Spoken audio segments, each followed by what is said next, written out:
प्राप्ति है जहाँ होइते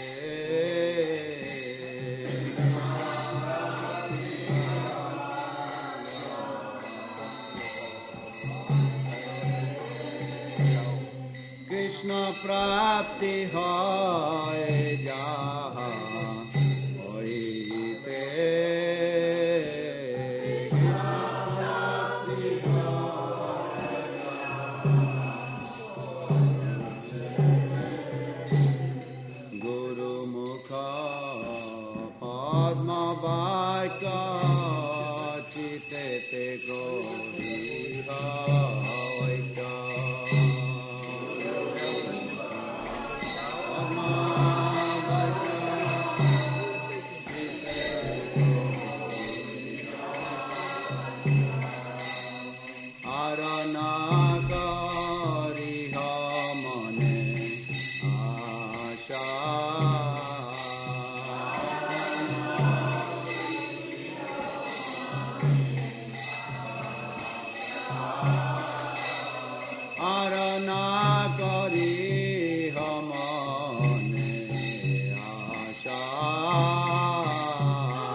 प्रसाद पूरे सर्व आशा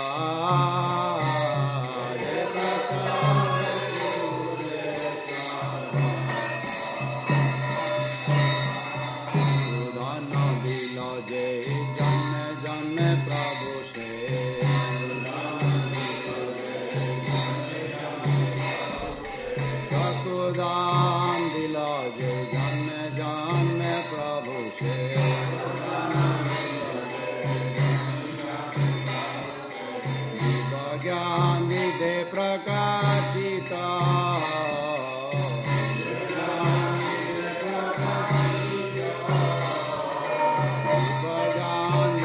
प्रकाशिता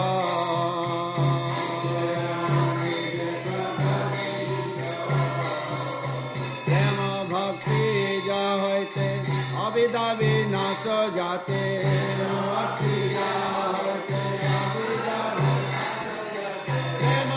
भक्ति जहाँ है अविदा विनाश जाते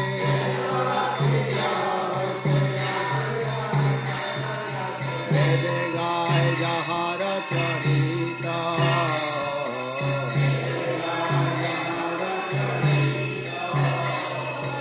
वेद गाय जहाँ रचरिता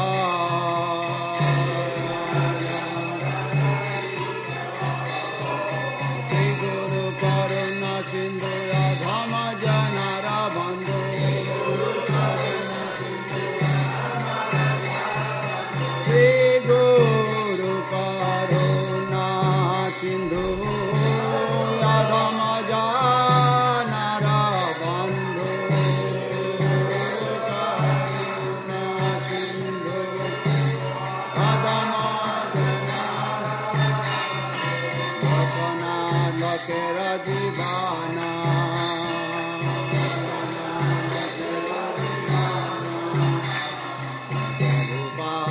Kera Jivana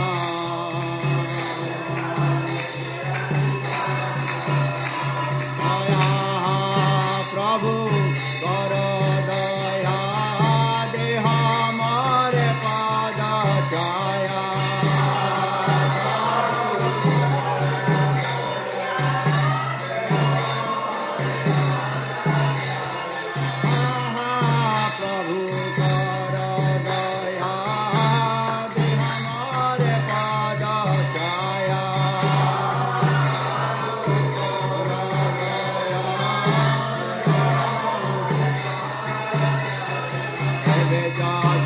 Tribhuvana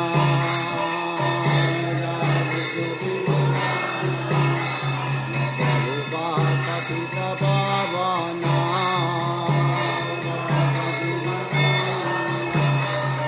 Prabhupada Lainu Sarana Aya Prabhu Kara Daya Deha Mare Pada Jaya Prabhu Deha Mare Prabhu Kara Daya Deha Mare Pada Jaya Prabhu Tribhuvana Srila Prabhupada Sarana Jaya Prabhupada Prabhupada Prabhupada Jaya Prabhupada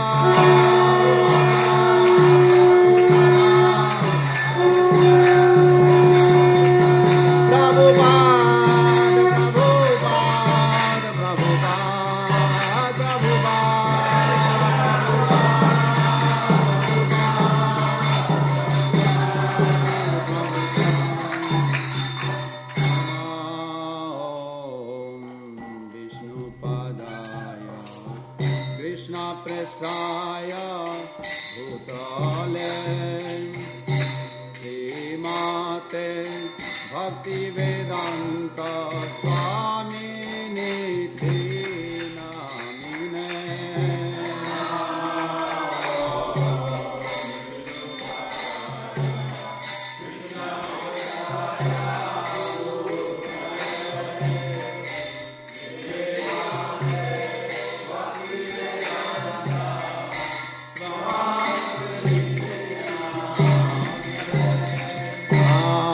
Namaste Saraswati Deve Gauravani Pracharine Nirvishesha Sunnavadi Paschata Deshakarine Namaste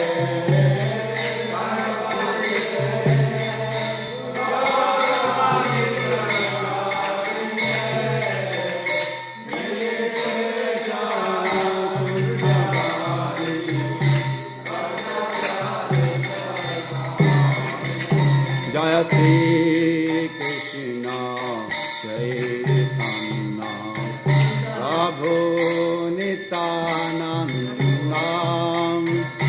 Shri Advaita Gadadhar Sivasadi Gaura Bhakta Vrinda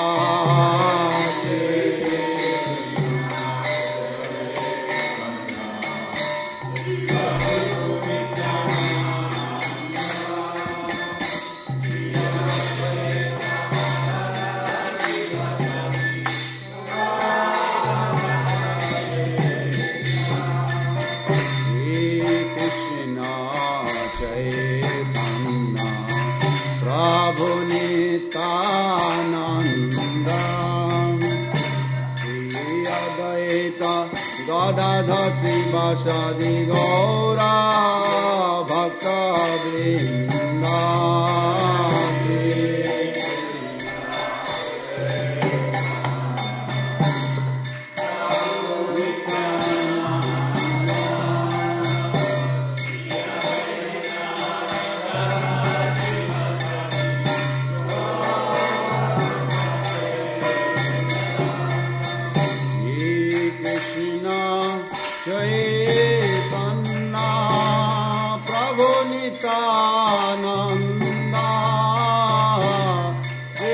Advaita Gadadha Srivasadi Gaura Bhakta Vrinda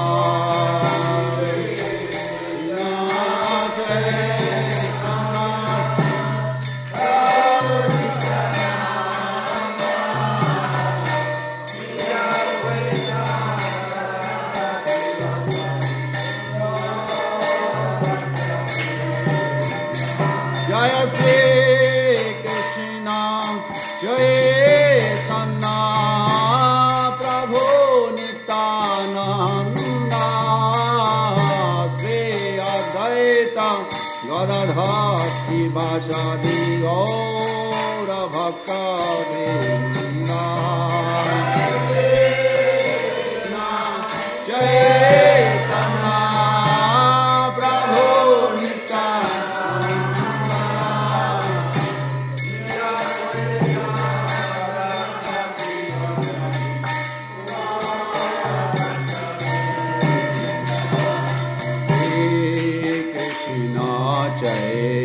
Chaitanya Prabhu Nityananda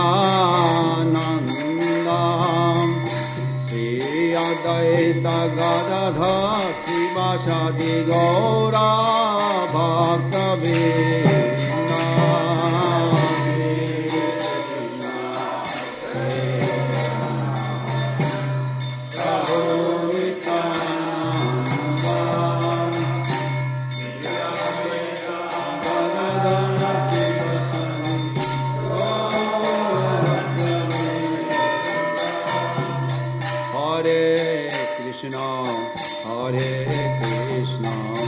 Krishna Krishna Hare Hare Hare Rama Hare Rama Rama Rama Hare Hare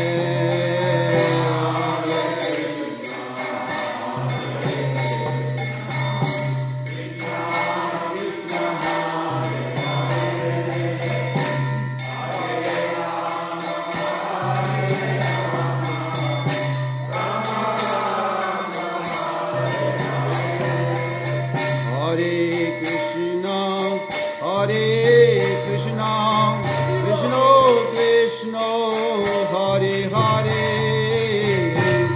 Hare Rama Hare Rama Rama Rama Hare Hare Hare Krishna Hare Krishna Krishna Hare Krishna Krishna Krishna Hare Hare Hare Rama Hare Rama Rama Rama Hare Hare Hare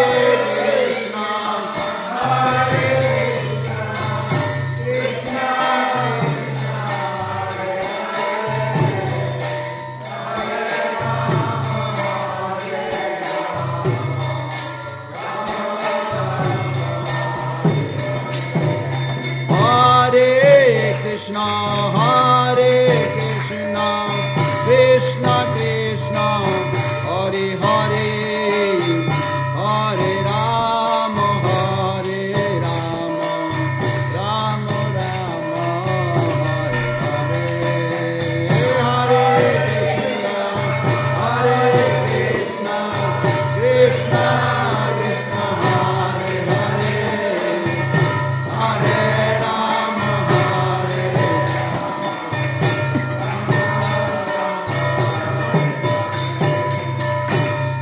Krishna Chaitanya Prabhu Daya Karamare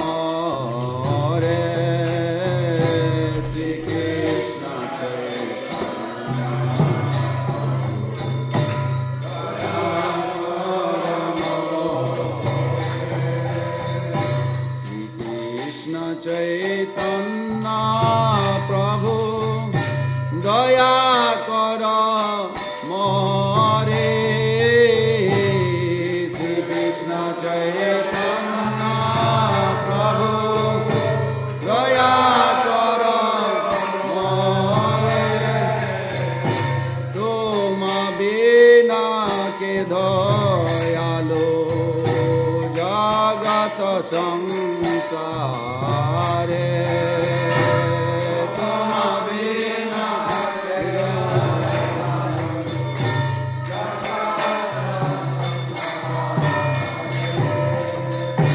patita pavana hetu tabaya avatara. Patita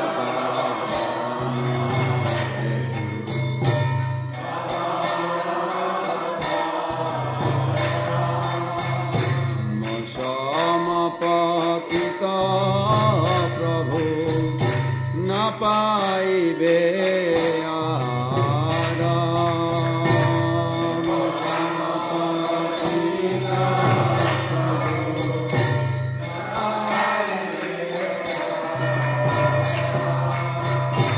Aha Prabhu Nityananda Premananda Sukhe.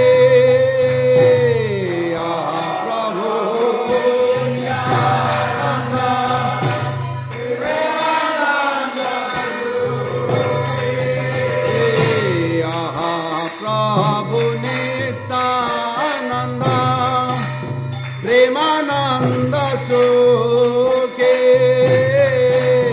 Aha Prabhu Nityananda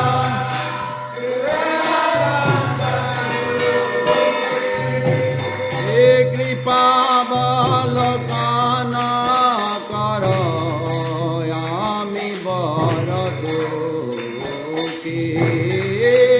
Kripaya Balakana Karo Yami Bharadukhi. He Kripaya Balakana Karo Yami Bharadukhi.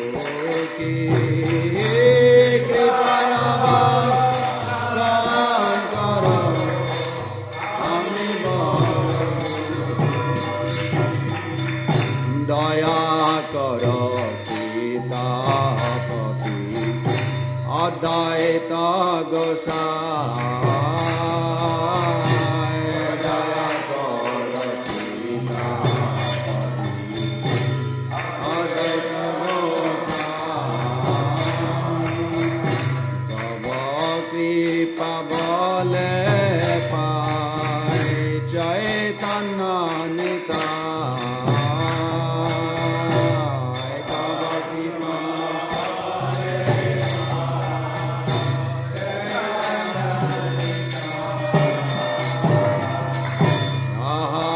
Sarup Sanatana Rupa Raghunatha.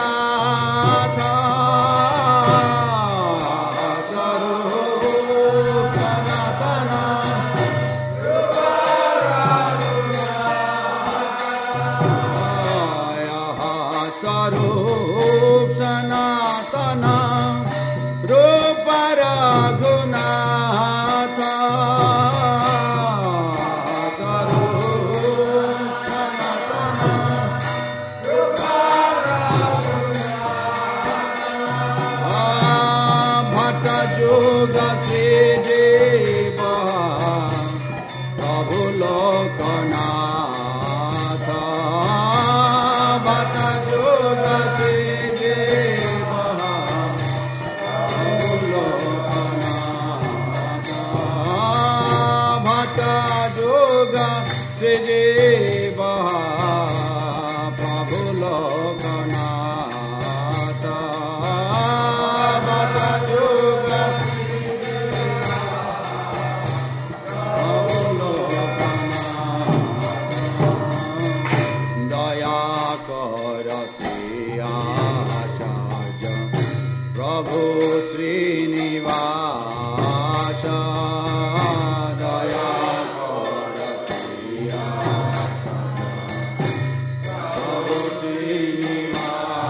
Krishna Krishna Hare Hare Hare Rama Hare Rama Rama Rama Hare Hare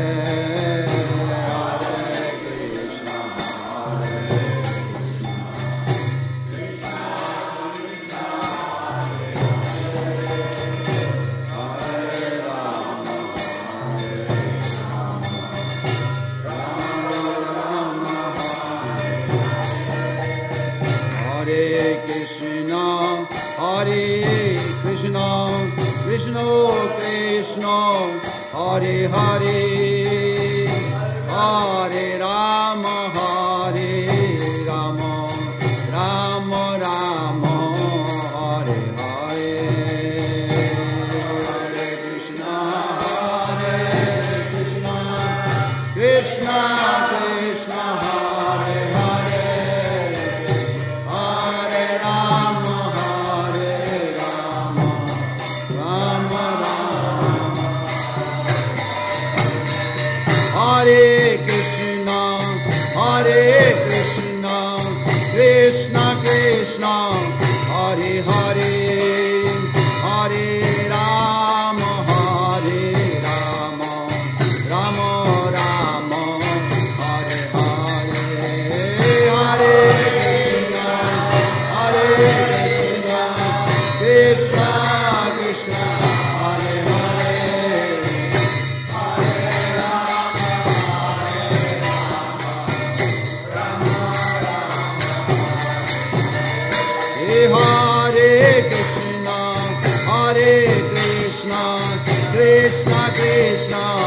Hare Hare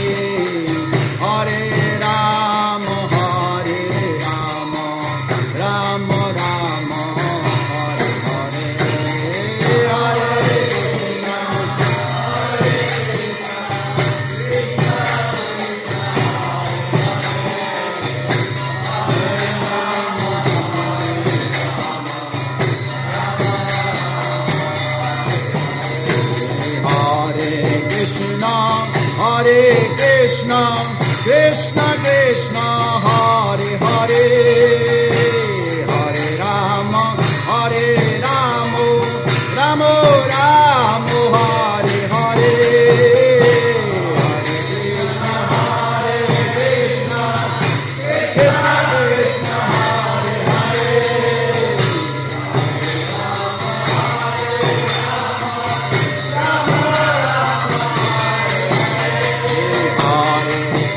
Krishna Krishna Krishna Hare Hare Hare Rama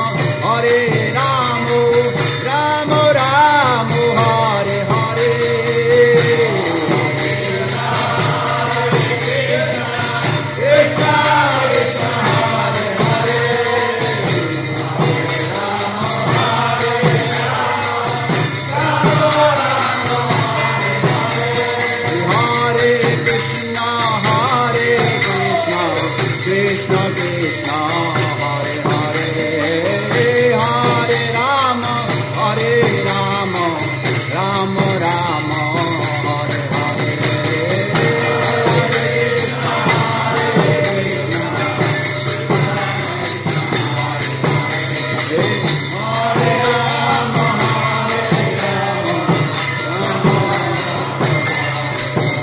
Hare Krishna Krishna Krishna Hare Hare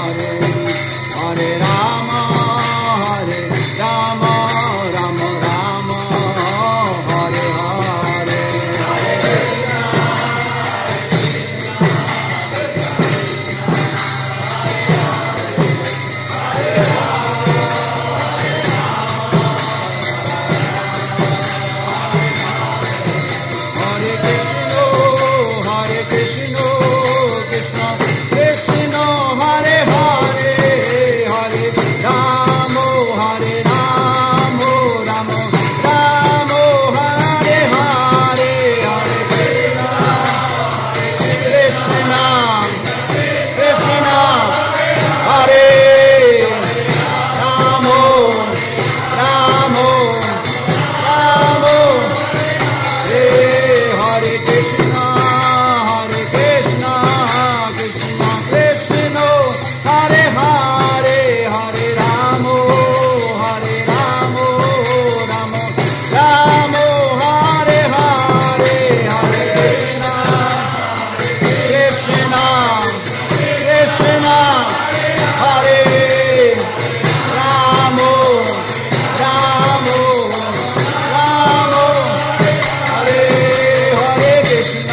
Hare Krishna, Hare Krishna, Krishna Krishna, Hare Hare, Hare Rama, Hare Rama, Rama Rama, Hare Hare, Hare Krishna, Krishna Krishna, Hare Hare, Hare Rama, Hare Rama, Nitai Gaur Hari Bol, Hari Bol, Hari Bol, Hari Bol,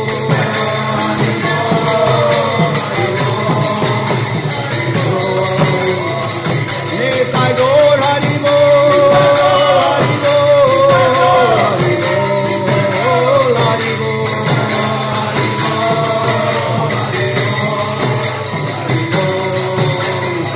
Jaya Jaya Prabhupada, Prabhupada, Prabhupada, Prabhupada,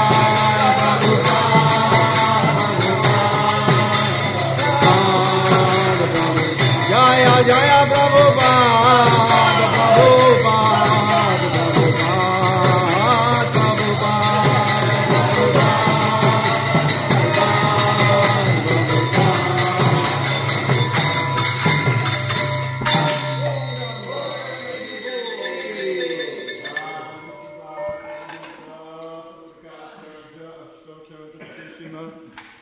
His Divine Grace, Srila A.C. Bhaktivedanta Swami Prabhupada ki jai.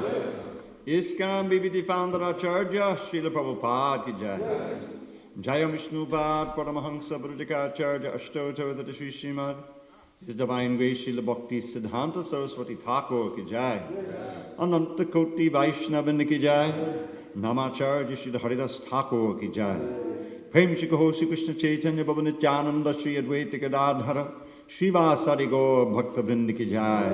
Shri Shri Radha Krishna Gop Gopinath Shyamakun Radhakun Giri Govardhan ki jai. Vrindavan Dham ki jai.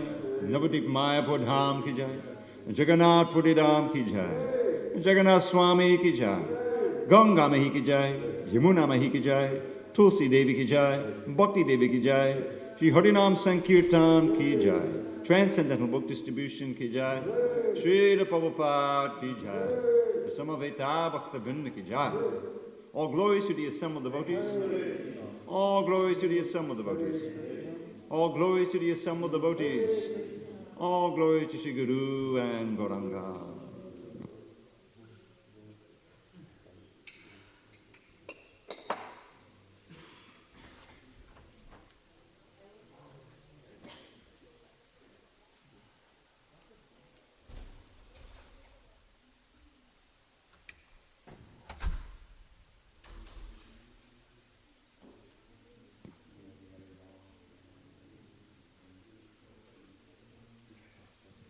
Shri Radhe Shyam ki jai. Welcome to Dravida Prabhu ki jai. So Dravida Prabhu will be here for a couple of weeks or so. He usually come here a couple times a year. And we're very happy to have him. So tonight he'll be giving the Sunday Feast lecture. And we'll also get a chance to hear him for Bhagavatam class for the next couple of weeks. On and off. So I'll read from Let There Be a Temple. This is Calcutta, March 1971. Srila Prabhupada has already started the movement, and now they are in Calcutta. It was midnight. Srila Prabhupada sat on a pillow behind his low desk, his light the only one on in the building. All the other devotees were in bed. On the desk before him rested the dictating machine and a volume of Srimad Bhagavatam with Bengali commentary. A small framed picture of his spiritual master, Bhakti Siddhanta Saraswati, sat between two small vases of roses and asters. On the floor beyond the desk was a broad mat covered with white cotton fabric, where a few hours before devotees and guests had sat. But now he was alone, although usually he retired at 10, rising 3 or 4 hours later to translate. Tonight he had not rested, and his Bhagavatam lay closed, his dictating machine covered. He had sent 2 of his disciples, Tamal Krishna and Bali Mardan, to purchase land in Mayapur. 6 days had passed, however, and still they had neither returned nor sent word. He had told them not to return until they had completed the transaction, but 6 days was more than enough time. He was anxious, thinking constantly of his two disciples. A breeze arrived, carrying the fragrance of neem trees through the open window. The night was becoming cool, and Prabhupada wore a light chadar around his shoulders. Absorbed in thought, leaning against the white bolster pillow, he paid little attention to the familiar sights in his room. A clay jug with drinking water sat beside him, and a potted tulsi plant sat upon a small wooden pedestal.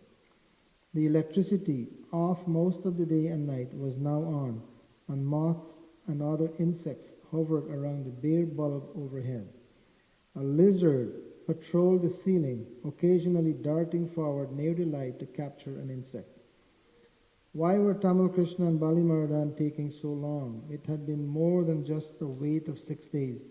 He had been trying to obtain land in Mayapur for years, and this time the prospects had been excellent. He had clearly instructed Tamal Krishna and Bali Maradan, and by now they should have returned. The delay could mean a complication or even danger. I guess there were no phones at that time to call or anything, no communication. The land they were trying for was a 9 bigha plot on Bhaktisiddhanta Road, less than a mile from the birth site of Lord Chaitanya Mahaprabhu. The Sikh brothers, Muslim farmers who owned the plot, had been asking a very high price. Only recently had a Calcutta lawyer familiar with Navadvip been able to seriously negotiate a fair price. The Sikh brothers had settled for 14,500 rupees, and Prabhupada had authorized withdrawal of the funds from his bank in Krishnanagar.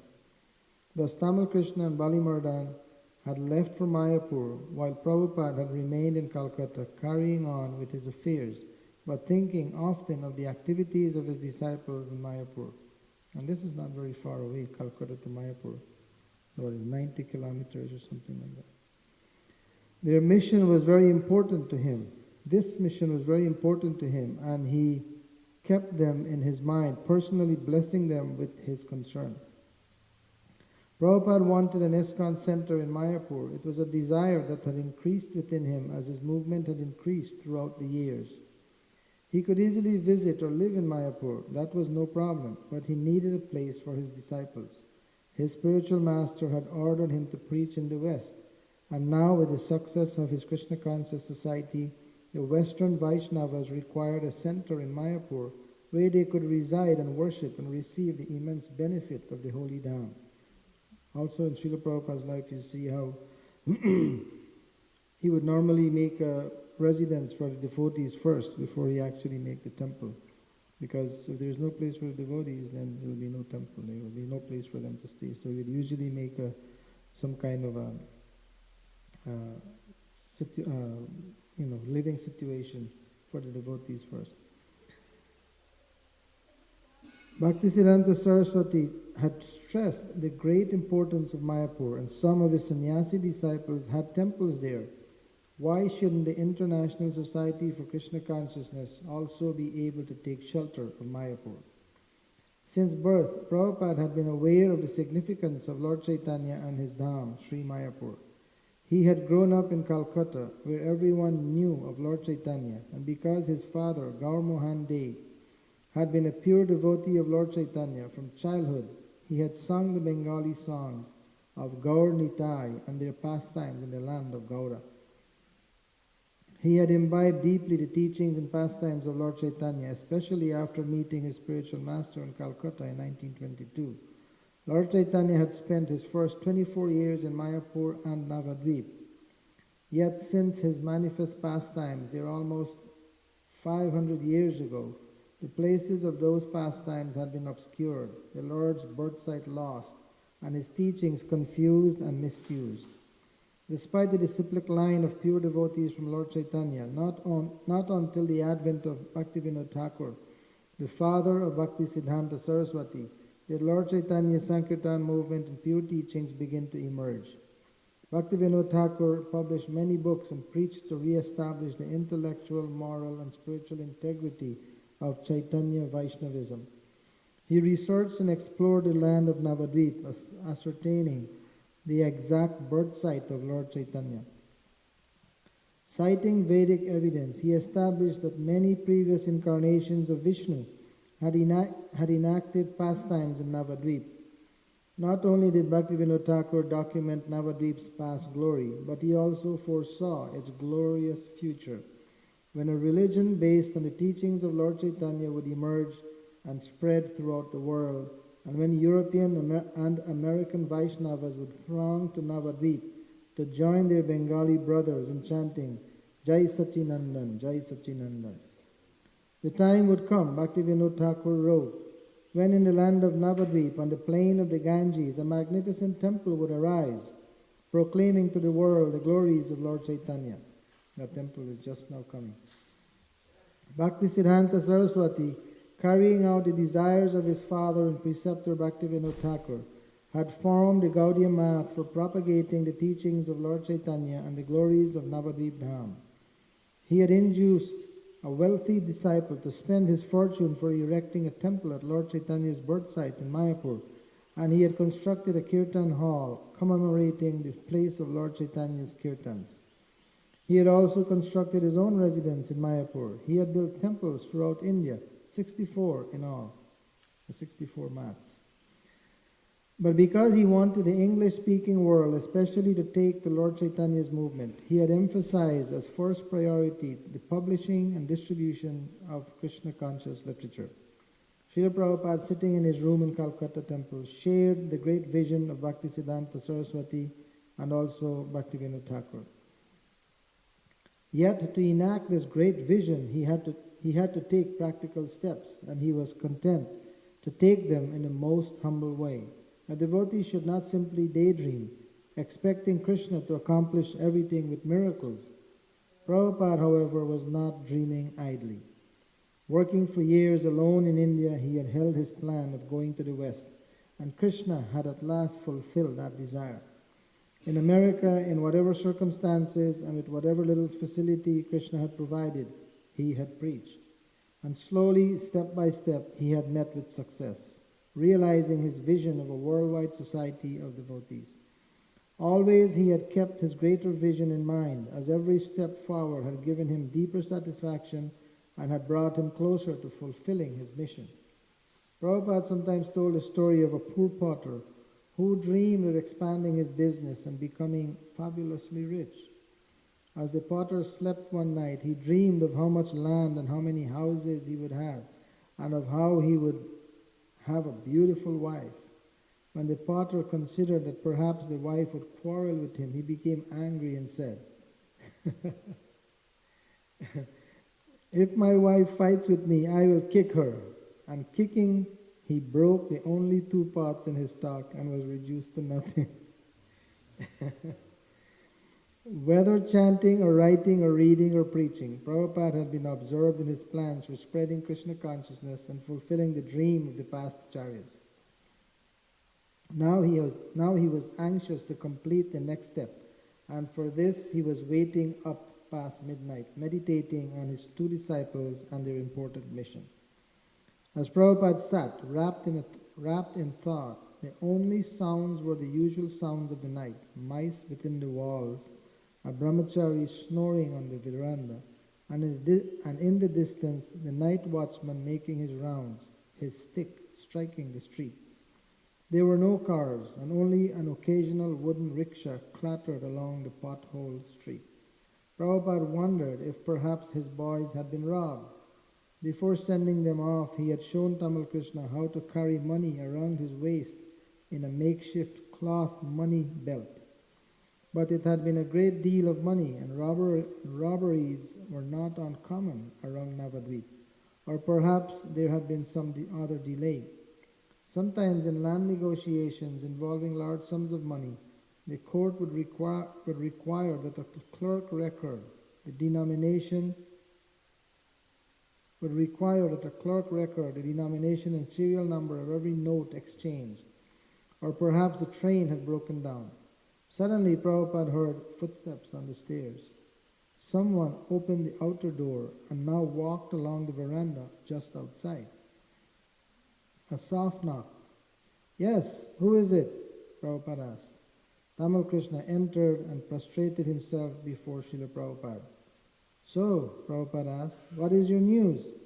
Tamal Krishna looked up triumphantly. The land is yours. Prabhupada leaned back with a sigh. All right, he said, now you can take rest. Srila Prabhupada ki jai. So that was wonderful, yeah. Who was Prabhupada during that transaction? He was in Calcutta. He was in Calcutta. Yeah. This is from volume 5 of Lilamrita. Let there be a temple.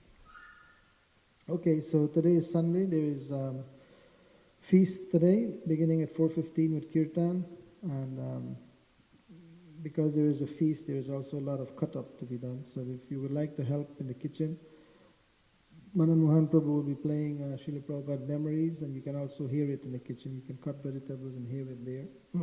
Shankar Prabhu will be very happy to get some help. And Dravida Prabhu will give our Sunday feast lecture today. I don't see the devotees who have dressed the deities, so I'll go and get that other one for you. I'll go get the other DVD. Srila Prabhupada ki jai. In the storefront or in the park, and it's hard to believe, but I mean we were kind of shy and reluctant to, at the same time, just to do what we were doing at that time was very far out. And, people didn't know what to think of it, and we were feeling self-conscious. And so I remember one night we were having kirtan in the storefront, and it was very hot. It was summer in New York. And finally it was just too hot to be in there, and someone said, well, let's go outside. And so we just went outside and started having kirtan. And immediately, of course, when we had kirtan in the shop, some people would stop by and look in and scratch their head and, walk by. And, they thought this was nuts. And then mostly the people who just came in were the drunks, the Bowery bums. They would kind of lurch in, and I would then lurch them back out. And but that was the only interest. Only young hippie kids would actually walk in. So we went outside and just on the street corner. But I'll never forget that first kirtan. It was outside. I was thinking, if we chant loud enough, maybe Prabhupada, he's in India, maybe he'll hear it. And somehow we'll just call out and connect. So everyone was chanting very enthusiastically, kirtan and playing. We had the tom-tom, playing the drum, and then this huge crowd formed. Everyone stopped. And this huge crowd, hundreds of people. And then somebody just, we used to pass around at the end of the kirtan a collection also, but that was in the temple. So someone put the collection ball on the sidewalk, and people just started throwing money, pitching money in. And that was the first actual kirtan. It just happened like that. And then we realized that, hey, this is a way of spreading, also getting support, but also some people were chanting, and we had flyers. They would take flyers. We had no books. So it just happened like that. And then I wrote Prabhupada a letter in India saying how this is what happened. Prabhupada said, oh, very good. You continue this, expand it. Like that, Prabhupada.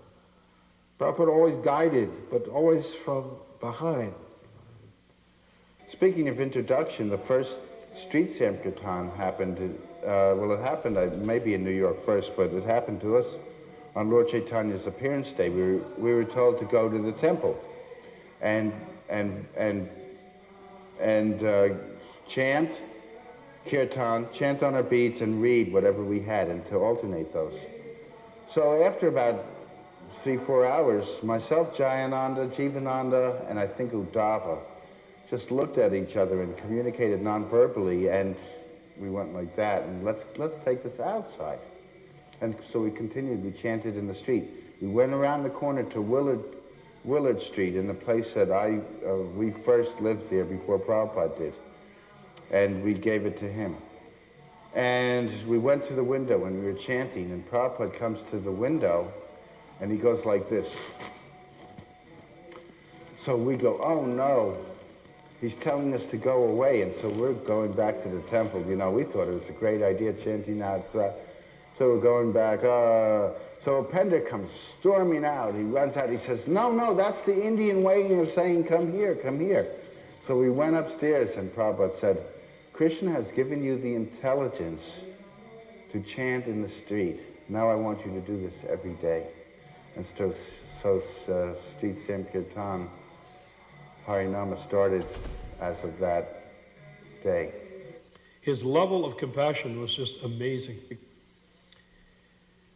While we were beginning to think that only important service was important, while we were thinking that only big devotees were big, you know, that monkeys were good for building roads to Lanka, but spiders weren't.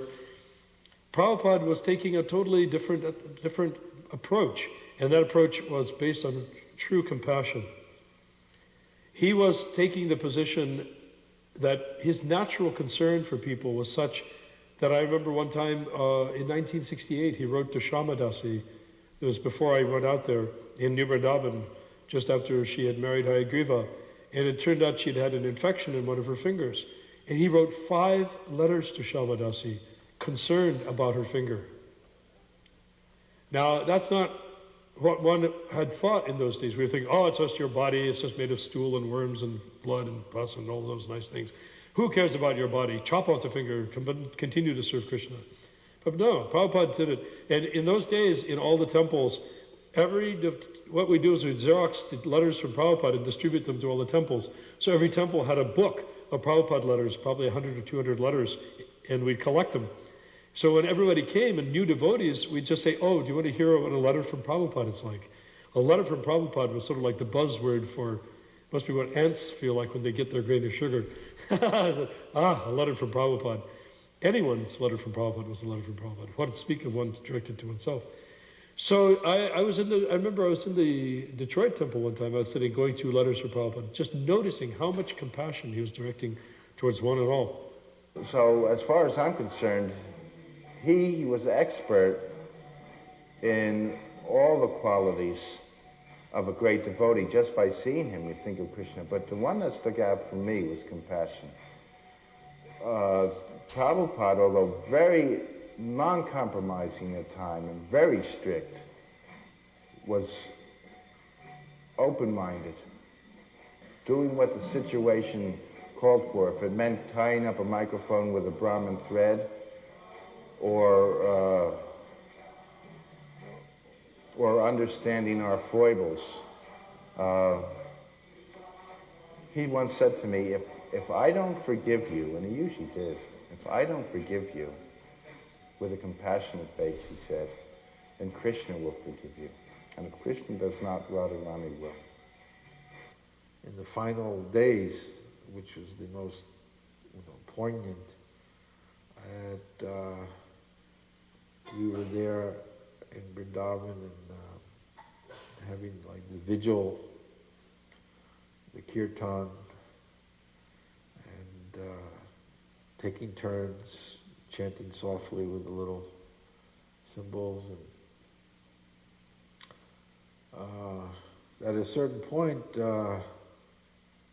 I got sick. I got this fever. I don't know what it was. I just one day just walked back to my room and just collapsed right in my room, and just fever.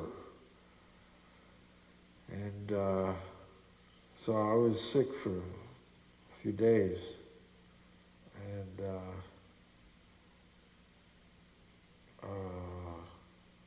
anyway, it took me about a week or so to recover.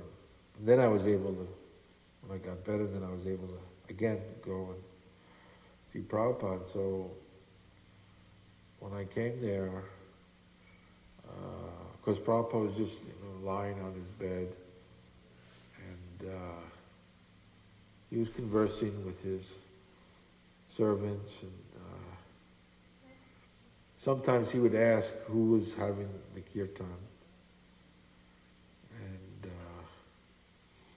so that particular day he asked, and they said, I mentioned my name, and then Prabhupada said, oh, Brahmananda.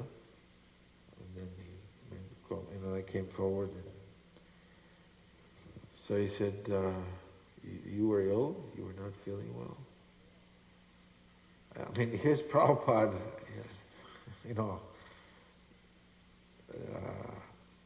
just completely shriveled. I mean, Prabhupada was not maybe feeling, when Prabhupada was concerned, I'm not feeling well. I had just a little fever. And here's Prabhupada on his departure bed, and he said, oh, you were not, he with such concern, and really with love. And I just was totally,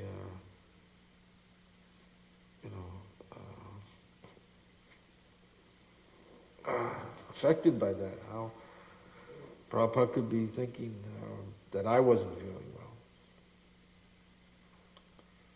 So I think this is the thing that affected me most, how much Prabhupada loved us. But the thing is, we're not very lovable, and we all have defects and so on. But why did Prabhupada love us? And he loved us because he saw us as servants of Krishna. And he also even said that we were sent by his Guru Maharaj to help in his mission. But anyway, Prabhupada saw us as Krishna's servants, and his mission was to spread Krishna consciousness. So whatever we could do to assist and do something in this cause of Krishna consciousness, Prabhupada very much appreciated. And I think that's the essence of Srila Prabhupada. At least he could see us as servants of Krishna. So let us just try and be that. That's all. Krishna Chaitanya Prabhu Nityananda Shri Advaita Gadadhar Sivasadi Gaur Bhakta Vrinda.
I had got some beads. I had strung my own beads. but I didn't have Tulsi beads. They had some other beads. Gargamuni, who ran the store, ran out of Tulsi beads. There were so many people getting initiated. There was these other beads, and they were kind of dark red wood. They were blackish dark red wood. And I had very proudly strung them on this orange cord, and they were very nice beads, I thought. On my initiation night, I came, the moment of truth came when you would come up and you'd give Prabhupada your beads. And in those days, it was a very personal thing. He would he would be sitting there before the fire, and you'd give him the beads, and he would sit there and you would chant a whole round right there in front of you. So I came up and I gave Prabhupada my beads, and he looked at the beads and he said, "Oh, Rudraksha. We don't chant on Rudraksha. Rudraksha is like the Shiva beads that, Shiva chant." And I said, "No, Prabhupada, they're not Rudraksha." This sudden feeling of being rejected. Oh no, I'm right at the brink of becoming his disciple, and now my beads are being rejected. So I said, no, Prabhupada, they're not Rudraksha. And he looked at him again closer, and he could see, they weren't Rudraksha, they weren't Tulsi beads. And he said, "How come you don't have Tulsi beads?" And I said, Gargamuni ran out of Tulsi beads. And he said, "Well, this is all right." So he kind of took them, and he chanted on them. The very first instruction he gave it to me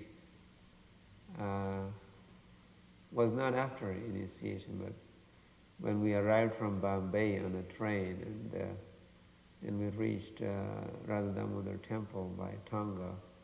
It was early morning, and we entered into Prabhupada's quarters, small, tiny room, about maybe 15 of us, and I was sitting just in front of Prabhupada, and Prabhupada was speaking, and we were all listening. And I had one habit of, when I arrived to hear someone with attention, I had a tendency to do like that. Some people do that. I was sitting in front of Prabhupada doing that, and Prabhupada said, "Stop it!" So that was in fact my first meeting, personal meeting, and first instruction. Well, we were always anxious to get some mercy from Srila Prabhupada in the form of his belongings, something that we could hold on to. And I also would do this very often as his servant. I would try to get something from Srila Prabhupada. And the very first opportunity I had that I remember was when I had gotten Brahmin initiation, which again was in Los Angeles in 1972. I had my Brahmin thread, I think all of maybe 1 month, and this was the thread, of course, that Prabhupada had chanted on. And in New Vrindavan, when we used to go bathe, you would have to go outside, and there was a little stream that was dammed up, and you would grab water and throw it over your body. It was quite nice, quite cold, but depending on the position of the moon, whether it was new moon or full moon, it could be very dark at 4 o'clock in the morning. So one morning I remember going and bathing, going to the brook there and throwing buckets of semi-mud and water over my head to bathe in the morning in New Vrindavan. And when I got back to my quarters, my Brahmin thread was gone. I went to Chankayatri and my thread was gone. Because I was very young and very much attached to it, and I was totally devastated that now, that link had shattered. That link was gone. I thought, this is definitely a very bad omen. Something's not good here. Of course, then we didn't have Brahmin threads from India neither. You got some string and you tied it in a knot, You would get six of them, and that was your Brahmin thread. So that's what I had to do to continue chanting my Gayatri, and I did it. But I was never content. I always felt that I needed that. And of course, even though now I had become a servant, for some reason, there was no question of asking him, would you chant on a thread for me? But I devised a plan. After being with him for a month, he told me that whenever Ekadasi was there, that he would change his Brahmin thread on Ekadasi. And he said, so at this time, he said, you can put the thread on the table. And so I was all prepared. I said, well, now I will get Prabhupada's old Brahmin thread, because he's going to take it off and place it on the table. And Prabhupada was bathing, so I set up his table, put the tilak out, the mirror out, and I put a nice Brahmin thread and laid it right on the table. Today was Ekadasi. And I watched, this was in Radha Damodar temple, where Prabhupada was staying in the room downstairs. And I was on the veranda right outside, and I was just sitting there watching and waiting. I was so happy. Now I was going to get my Brahmin thread back. And Prabhupada put on his tilak and put the second thread around and began chanting Gayatri. So now I was busy in the kitchen with Jamuna, helping getting his lunch together. And Prabhupada chanted Gayatri, and then he left his quarters and he walked by the veranda into the kitchen to take prasadam. And I raced into the room, and I found this Brahmin thread, and he had broken every thread, all 6 of them. He broke them all. And I thought, why did he do this? And I immediately started thinking he must know something. He must have done this because I wanted his thread. Of course, I was very stubborn, so I grabbed each thread and I tied it in a little knot. All 6 of them. I thought, now I have my Brahmin thread. He said, despite everything, I still have it. Prabhupada's chanted on it, I thought, so many times, so it's better than my original Brahmin thread. So I took the Brahmin thread and put it in my pocket, and then I went in where Prabhupada was taking prasadam. And he said, so that Brahmin thread that I have left on the table? I said, yes, Srila Prabhupada. He said, so you should take that Brahmin thread and dig under Tulsi Devi and bury it under a Tulsi plant. I thought, no, this is impossible. Like, is this what they do, or is he just doing this to me? And I said, okay, Srila Prabhupada. Of course, I didn't obey that order because I was so determined. It was one order Srila Prabhupada gave that I just reneged on because I thought I have to have this Brahmin thread. So I took it and disobeyed his instruction. But that was the beginning of many different opportunities I had to get a piece of Maha Prasadam in the form of cloth from Srila Prabhupada. I remember one time he cooked for his spiritual master's appearance or disappearance day on the La Cienega temple here. And he cooked a pot of khichdi, which he said was his spiritual master's favorite dish. And it is a wonderful dish. And he cooked it using urdal, which is not just the split urdal, but the polished urdal. So it came out with a very creamy consistency. And he made a pot about this size, about half full, and there were 30 of us in that room. And there are many other dishes too.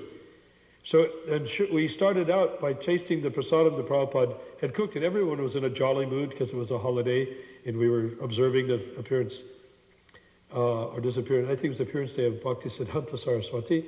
And that picture of Prabhupada cooking at the stove is that occasion when he was cooking that khichdi. It's a famous picture. And we came out, and everybody got a dab of khichdi on their plate. And by that time, it was cold. And I think Prabhupada wasn't there. He had already gone to his quarters to do things. And everybody was in a jolly mood. We were all talking and chatting. And we all reached over with our fingers, because in those days we ate with our fingers. And we picked up the khichdi, and we popped it in our mouths. And all of a sudden, this conversation died out everywhere. This was not some external ceremony that we were honoring this prasadam. We were not in the mood to honor anything. We were having a good time and chatting and jolly. As soon as that prasadam touched our tongues, we fell silent. We sat there in dead, icy, ice cave silence, tasting grain after grain of it until it was all gone, and then we searched for stray grains on our plate. And then everybody in the room, by common mutual consent, began crawling on their all fours towards the pot in the middle of the room where there was still a little bit left. And we all reached in simultaneously. We were taking little pieces out of the pot. Our eyes were staring straight ahead. No one spoke a word until there was nothing left. Then we all went back and sat down and sat there in silence for almost an hour. Something about that prasadam was so charged with what must have been something like Gopi Bhava. It was too much ecstasy involved in that prasadam that we were struck by it. Every feeling, the exquisite, excruciating feeling that Prabhupada feels for his spiritual master was present, and we had a chance. And then we realized that Prabhupada had given that to us like an extra special little present or benediction, that he'd allowed us to open the door a little bit and peek at what his world was like. He would say, and your name is Madhudvisa. And when he said Madhudvisa, have you ever heard Prabhupada say your name, you never forget it. The way he says it, because it becomes genuine when he says it, Madhudvisa. And everybody says, wow, Madhudvisa, what does that mean? Who is that? What is that? And what did he say? And you forget your name right away, although you heard him clearly say it, you forget it. So later on you have one, Upendra, or one of the servants ask Prabhupada, what does his name mean? And, this and that. So I asked Prabhupada, what the name means, and he broke it down. Dvisha means to be envious. D-V-I-S-A, Dvisha, to be envious. And Madhu, as you know, is the great demon. So Madhu Dvisha means one who is envious of Madhu. And I said, Prabhupada, how can Krishna be envious of anyone? And Prabhupada said, no, Krishna can be envious too. Madhu was such a great demon that he became envious of him and cut his head off, annihilated the Madhu demon. So anything's possible, with Krishna, any emotion. It's in its perfect form. One morning on Juhu Beach, we were walking, and the birds were flying in the sky. They're flying in a very perfect formation, and they would turn around, all of them together, or one bird going and all other birds flying, one straight line or a U-turn. So I asked Prabhupada, how do these birds manage, flying in a perfect formation? How do they communicate with each other? And Prabhupada's response was, they are not less intelligent like you are. The first time Prabhupada gave me a personal assignment was when I was in Los Angeles, and we had just moved into the La Cienega Temple, which was the first church in the history of ISKCON. We had always operated out of storefronts in New York City, in Los Angeles, at Pico Boulevard, in San Francisco at Frederick Street. And everybody, it was like storefront. That was the modus operandi of the devotees in those days. Go rent a storefront, and open a temple. So everybody kind of did that. But in La Cienega Boulevard, we had actually rented a church. It was a big, fairly good-sized church. So we were all there, and we were going on Sankirtan. Everything was going on very well. And I was the treasurer, and Tamal Krishna Maharaj was the president. And there was a lot of, older devotees there. So we were kind of at loggerheads with each other, myself and Tamal. We were always serving together, but somehow or other we were, pulling in different directions at some times. So Srila Prabhupada called me in and called Tamal in together. And so he said, well, why is there a problem? And Tamal said, well, Madhavisa can do the same things I do. And, we both can do them, but sometimes he wants to do them and sometimes I want to do them, and we get into conflict like this. So Srila Prabhupada said, well, let Madhavisa go to San Francisco and be the temple president there. So I said, great, this is a breath of fresh air. I'm going to go and become the temple president in San Francisco, the temple that I originally joined at. And that was a special responsibility because that's where our Rath Yatra festival was held. In those days, there was no other Rath Yatra festivals on a grand style. There was maybe some small festivals, but there wasn't even any Rath Yatra festival in Los Angeles in those days. But in San Francisco, that was the new Jagannath Puri, and we had a tradition of a grand Rath Yatra. So when I was sent to San Francisco, that was the first, personal instruction that I was receiving from Srila Prabhupada. I had been serving Prabhupada, but it was always as the group.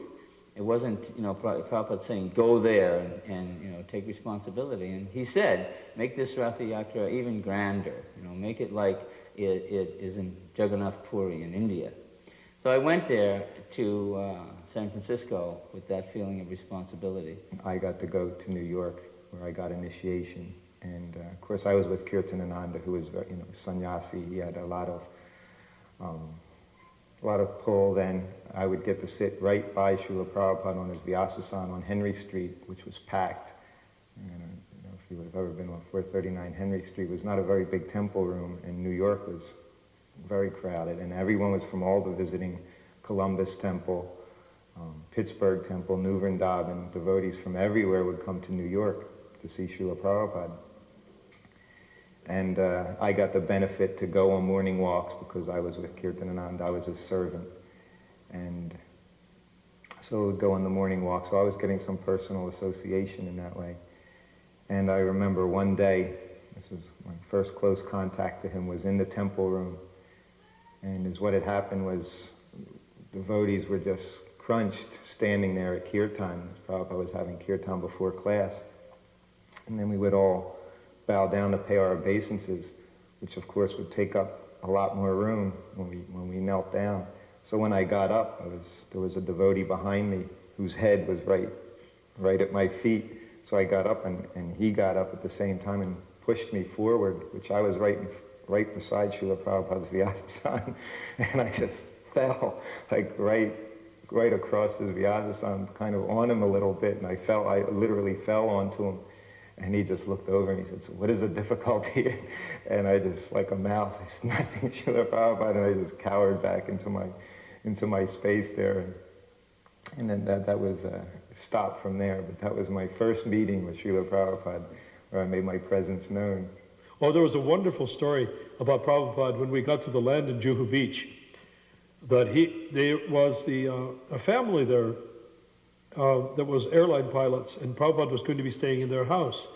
And their family name was Acharya.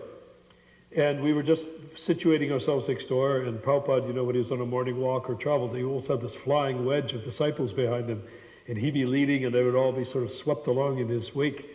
And we came up to the Acharyas, and they were standing at the top of the stairs. It was a tiny little house, but somehow it seemed very large at the time, and they were all standing at the top of the stairway, beaming and smiling and welcoming Prabhupada, and Prabhupada was coming along, and all of us were there. Knowing it was a small house, we were all planning to be number one to crowd inside and sit down when Prabhupada was there, because he always said some wonderful things as soon as he came into someone's home and sat down. And we all wanted to be witnesses to those wonderful things. So he came up the stairs with his cane and turned in front of the Acharyas. They were standing there, the whole family. He turned and looked grandly over his disciple and said, he said, now I am finally taking shelter of the Acharyas. Srila Prabhupada was tremendously pleased with the Rath Yatra festival. And he said this is the process of keeping the devotees, all of the devotees, enlivened. Because now Krishna consciousness was kind of spread out a little bit, it was getting far-reaching. There was temples like opening in Seattle, in Vancouver, and places that were kind of spreading the devotees out. So these festivals served as reunions, during the year. So this Rath Yatra in 1969, devotees were coming from all over, the country actually. Brahmananda and some devotees came from New York, and there was devotees from Vancouver and Portland. There was a temple then in Los Angeles. So that was like a reunion, and all the devotees would come together, and Srila Prabhupada would come there, and it was a tremendous thing, to have all the devotees serving Srila Prabhupada. Everything was new and everything was special for that engagement. Even down to the buttons on Srila Prabhupada's kurta. I remember one devotee was in charge, and he was stressing that we have to have pearl buttons for Prabhupada's kurta.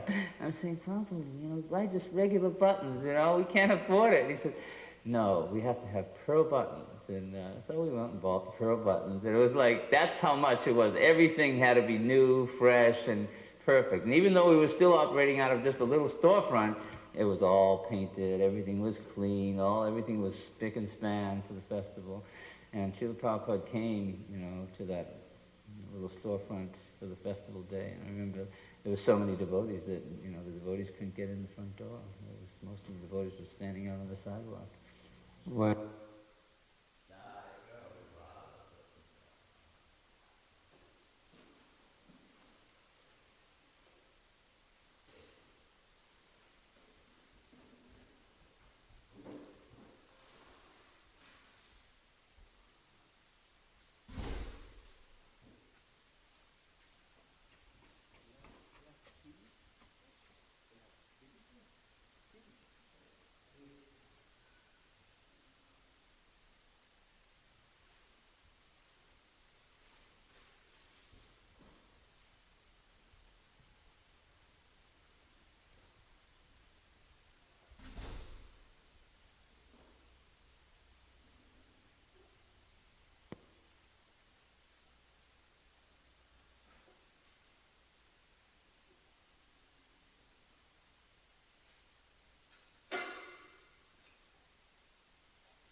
on the other side, that way.